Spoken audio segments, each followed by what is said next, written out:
ये एक दोस्त का सवाल है कि खुदकुशी करने वाले के लिए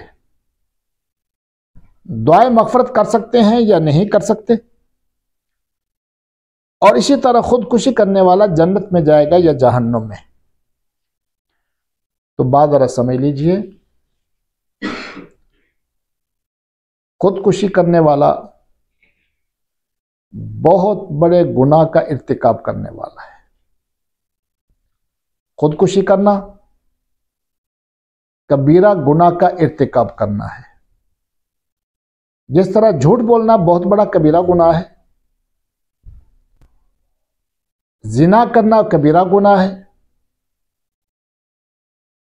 किसी को कत्ल करना कबीरा गुनाह है, किसी की जायदाद पर कब्जा करना कबीरा गुनाह है, बेटियों को जायदाद से महरूम कर देना कबीरा गुनाह है, बहनों को जायदाद से महरूम कर देना कबीरा गुनाह है। ये जितने मरने वाले हैं सब के हम नमाज जनाजा भी पढ़ते हैं और सब के लिए दुआए मगफरत भी करते हैं। तो इसी तरह कबीरा गुनाह के इर्तिकाब करने वालों में एक खुदकुशी करने वाला भी है। तो खुदकुशी करने से आदमी काफिर नहीं हो जाता।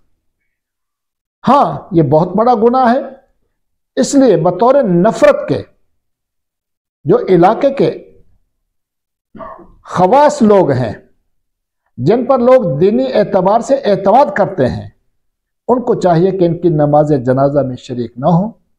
लेकिन जैसा तक मामला है दुआए मगफरत का, वो हर मुसलमान के लिए है। इसलिए हम नमाज के अंदर भी तमाम मुसलमानों के लिए दुआ करते हैं और नमाज से बाहर भी तमाम मुसलमानों के लिए दुआ करते हैं, अल्लाह जितने मुसलमान दुनिया से जा चुके हैं सब की मगफरत फरमा। तो उसके अंदर खुदकुशी करने वाला भी आ जाता है, तो इसलिए उसकी नमाज जनाजा भी पढ़ी जाएगी और उसके लिए दुआए मगफरत भी की जाएगी। बाकी उसने जन्नत में जाना है या जहन्नुम में, ये फैसला अल्लाह करेगा।